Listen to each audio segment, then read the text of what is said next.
भाजपा के लोग कहते हैं शेर को पालने में खर्चा होता है। प्रधानमंत्री शेर हैं तो शेर को पालने में खर्चा होता है, इसीलिए 32 रुपए लीटर का पेट्रोल जो है 110 रुपया में बिक रहा है। 32 रुपया दाम है और बाकी का जो रुपया है टैक्स के रूप में आपसे वसूला जा रहा है, और वो पैसा आपके स्कूल के ऊपर नहीं, आप जिस सड़क पे चलते हैं उस सड़क के ऊपर नहीं, आपके घरों में जो बिजली आती है उस बिजली के ऊपर नहीं, कोरोना काल में जो आपको ऑक्सीजन सिलेंडर नहीं मिल रहा था, हॉस्पिटल में बेड नहीं मिल रहा था, उसके ऊपर नहीं, प्रधानमंत्री जी के सूट बूट के ऊपर खर्च किया जाता है। इसीलिए ये कन्वेंशन हम बुलाए हैं और आपसे बात करना चाहते हैं, क्योंकि आजकल लोकतंत्र में सिर्फ नेताओं के मन की बात होती है, जनता के मन की बात नहीं होती है। जनता के मन की बात क्या है?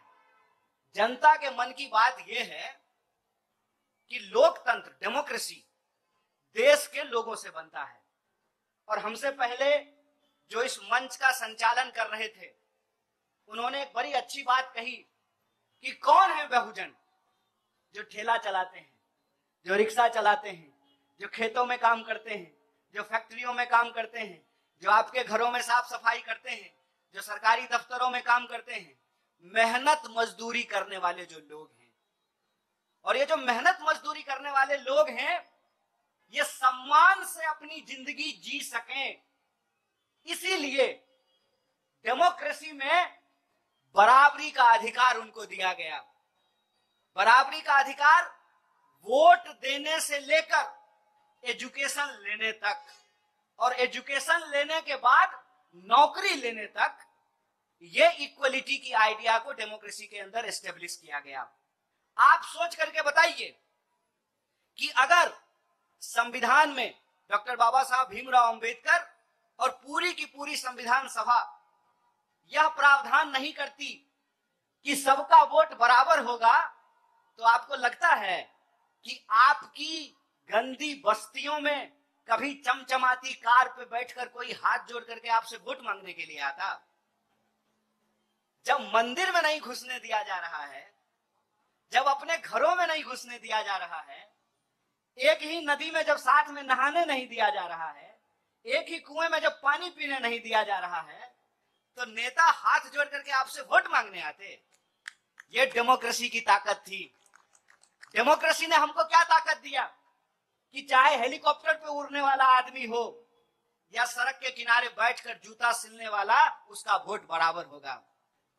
आपने अपने घर में भले महिला और पुरुष को बराबर नहीं किया हो, लेकिन संविधान ने महिला और पुरुष को बराबर किया। ऐसा तो नहीं है ना कि मेरे पिताजी का वोट 2 होगा और मेरी माताजी का वोट 1 होगा।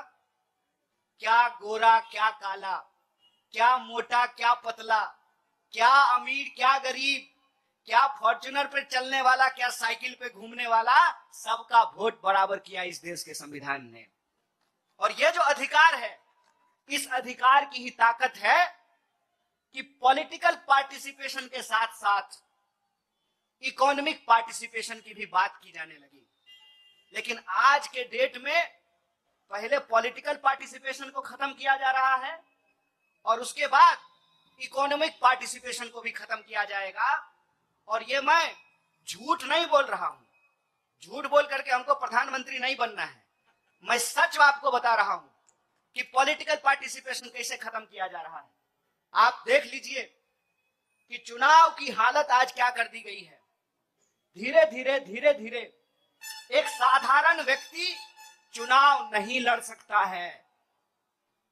कहां से चुनाव लड़ेगा आप मुझे बताइए? चुनाव में कानून है, चुनाव आयोग का कानून है कि एमपी का जब आप चुनाव लड़ेंगे तो आपको 70 लाख रुपया खर्च करना पड़ेगा। आप अपनी हुआ है, ये 70 लाख में लगा हुआ है। ये जो सैकड़ों गाड़ियां घूम रही हैं, ये 70 लाख में हो रहा है। ये बेईमानी है। ये बेईमानी दिन रात हम अपनी आंखों से देखते हैं, लेकिन हम मजबूर हैं कि इस बेईमानी के खिलाफ हम कुछ कर नहीं सकते हैं। धीरे धीरे हम वोट तो दे सकते लेकिन हम चुनाव नहीं लड़ सकते हैं। आम इंसान चुनाव से बाहर कर दिया गया है। अभी चुनाव लड़ने से बाहर किए हैं, कल वोट देने से भी बाहर कर दीजिएगा। आपको मैं पार्लियामेंट की हालत बताता हूं।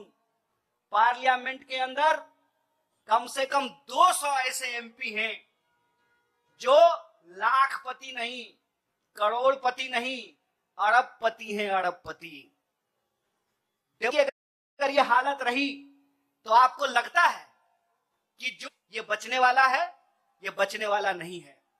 और उसका नतीजा मैं आपको बताता हूं और आप सोच करके बताइएगा कि अगर एयर इंडिया नहीं बचा तो एयरलाइंस में रिजर्वेशन बचेगा। अगर रेलवे नहीं बची तो रेलवे में रिजर्वेशन बचेगा। अगर सरकारी यूनिवर्सिटी नहीं बची, सरकारी अस्पताल नहीं बचे, तो सरकारी यूनिवर्सिटी और अस्पताल में जो है रिजर्वेशन बचेगा। इसको कहते हैं ना रहेगी बांस ना बजेगी बांसुरी।